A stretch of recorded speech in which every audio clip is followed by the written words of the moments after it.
Hi guys, loyal subscribers and many of you that are going to watch this video. Today is my first week in the spring semester, and this is Nat, and I'm at college, but this week I'm not at college, I'm actually back at my house. So today I just want to go over, as before, what my weeks were, and I'm going to tell you what classes I take. So let's start with that first. So this semester, I'm taking 5 classes. 3 of them are classes where you have to actually go to class, and the other 2 are online. And my 2 online classes don't start until March, which is really, really good for me. But my two online classes are Germany, the path to Europe, and human cloning, which is like, we need that for a liberal arts requirement, which I'm not going to get into because it's just really boring. And then the other 3 classes I have are ethics, which is just like a philosophy kind of class. And the other 2 are history. They're selected movements in art. And the other one is European Civ, which just covers like from the 18th century until like the 19th century or something. I don't know. And it also has different books you have to go with it. There's 6 books for that class, but 5 of them are just books to read throughout the course, and the other one is just the history book. So that's it. So what I'm going to do is those classes were really good, and I think I'm going to really like this semester. I mean, last semester really wasn't that great, so I'm hoping this semester is good. So the one thing that I want to talk to you guys about this week is procrastination. And I know a lot of you out there, even in college and high school kids, know that procrastination is a really serious subject. I mean, you can't get over it. Now, me, when I was in high school, I would really procrastinate on projects that would take me a while to do. Like, if it was like an essay or an English assignment or some kind of like writing assignment, I wouldn't care. I like doing writing, so it was like, get it out of the way. But when I had to do like a project for different classes, like a poster or something, I put that off last minute. Now in college, it's different because you might not do a lot of, I don't know if it's like this for anybody, but you might not do a lot of different assignments. So you always are like, well, they give you the syllabus, and it tells you when you have to do these assignments and when they're due. And then you're like, well, there's this one essay I have to write, and it's for April. And it's about a painting that I choose. And for me, this year, I decided that my resolution was going to be not to procrastinate anymore. I really don't want to, because it's such a bad habit. And once you're in that habit, you do not want to do it. I remember with my history paper, that history paper I had last semester was due in November. And the presentation was due in November too, like the same day I had to present it. Hand it in and hand the essay in. And I remember, like, I was like, oh, I'm gonna, like, find my court case, like, in, October, like, in September sometime, or in early October, and then I didn't do it until, like, the first week in November, and then I was like, okay, I got it. So then 3 days before my paper was due, that's when I did it. So all I want to tell you about that is that don't get into this habit. I mean, you were like, well, I procrastinated in high school, and I would always get good grades on it. But the thing is that these professors at your college or wherever, they've done this since an X amount of years. So they know when you rush through assignments. They know if you did an assignment the day before, and it'll show. I mean, like, you just want to rush to get it done, but you do not know that they know you rush through it. And it shows in your grade. I mean, in your grades, you're just like, it's just a grade, but then it drops your grade point average, and then that's when things get a little rough, because then it's not like in high school where you get extra credit all the time. It's not really.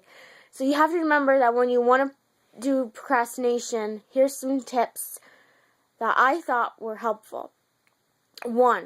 Step 1 is when you get your syllabi, or whenever, you always want to make sure that the week you have all your classes done for the week.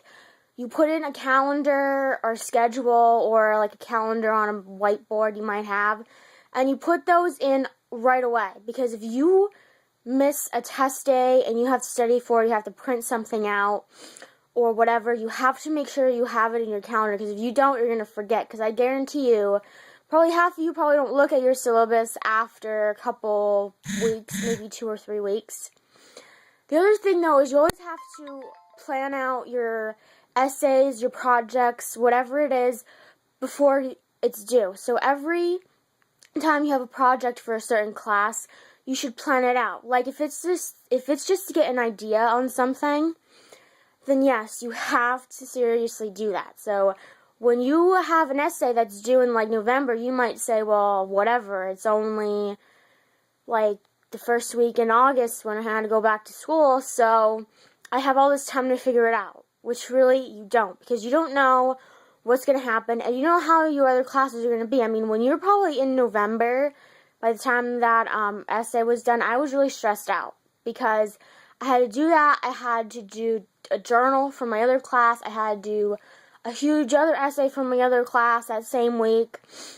It was just really, really stressful. It was a really stressful experience, and plus I had to get everything done for my history degree and everything else. So that's why it's really, really important that you have to plan out every single essay you do. Like, you could say, well, this week I'm going to find my idea. And then next week you're like, okay, now I'm going to write down the essay topics or the ideas of my thesis for my essay. And then write it out. Write out an example essay. It doesn't have to be a whole essay paper. It could be just like the broad topics or an outline, because you always need to have an outline when you write a paper in college, or you might have done it in high school. Then what you should do is then write out whatever you have. Type it out, write it out again, whatever. And then just fill in the blanks as you go along, because by the time it's time to hand in your essay, you might not even have to do any more work, because you already have it all there. You just have to re-edit, you have to edit, revise it, whatever you have to do. Third is really don't wait until the last minute to do an essay. I mean, these professors you have will always know when you did it the last minute. So always make sure that you don't do this. So the last tip I have is make sure that you give yourself a reward. Okay, now this might sound really weird, but make sure that when you write a paper, you don't always say, well, I'm going to go out, instead of writing this paper, I'm going to go out with my friends to a party or have fun or whatever, instead of writing a paper. Because either way, if you look at it from different spectrums, you're most likely going to want to have fun instead of working on a paper. Especially if it's a really, really long paper. So what you have to do is say, okay, I'm going to work on my paper for like an hour, 2 hours, whatever, and then I'll have relaxation time, whether that be read a book, watch TV, go out with some friends, whatever. So make sure you always have that, because if you plan ahead, you might have a week where you might not need to write papers at all, and you can just have fun, because you always want to make sure you have fun every time in between papers or projects or whatever you're doing, because if you don't, you're going to get really, really, I don't even know what the word is for it, you're going to get really, really drained, you're going to get really, really drained out, and that's bad, because then you're going to feel like, well, you're lazy, and then you don't want to do any more papers, and everything else. So you always want to make sure that you always try to make a break. Like, you always want to have a reward or make a break for it. So the last thing we're going to talk about for this last video part is I'm going to show you two of my favorites that I had so far. So the one book I read this last week, and I finished, I don't know when I finished it, was a book, and it's by Wanda E. Brunstetter. I don't know how to say her last name. And she writes Amish books, and her Amish books are really, really good. I mean, I don't read them all the time. I just read them often when I see one of her books out in, like, Walmart or something. So this book I got at Walmart. It's a Christmas book. It's called Amish White Christmas Pie, and this is the cover, if you want to go read it. This week, I'm also reading a Stephen King book. Well, that book I finished, but I'm also reading a Stephen King book, and I did not bring that up with me, so I'll have to show you next week or whenever I do another video.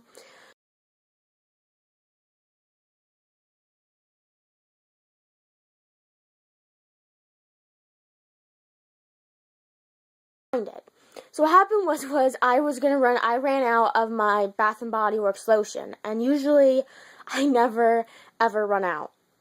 So what happened this week was that, whatever week when I got this, I think it was before I went back to college, like for the fall semester, and I was in Dollar Tree, and I'm like, I don't really want to go to Walmart and spend like $5 for lotion, because some of them smell like guys really bad, and some of them smell like old ladies.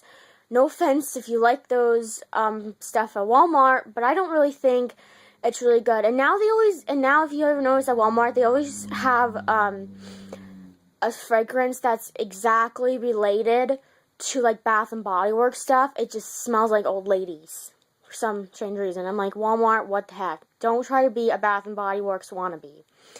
So I found this, and I found this at the Dollar Tree, and I'll show you what it looks like. But this lotion smells like a tropical apple scent, and it has glitter in it, which, it doesn't have like a lot of glitter in it, so it's not going to be like you go outside and people are going to know you have glitter on you. But it smells amazing, and I put this on after I take a shower, because that's when I just do it. I don't know why. I don't do it in the mornings or whatever, because I feel like in the summer that's when it makes your skin warmer. To me, it just makes your skin feel warmer, and I really don't like that. So this is what it is. I don't know what brand it is, but I found it at the Dollar Tree. I don't know if they still sell it or not. Remember, I got this weeks ago, last year. It's called Shimmer Body Cream, and it's Maximum Moisture Cream, and it has like cheetah print and a heart and sparkles on it.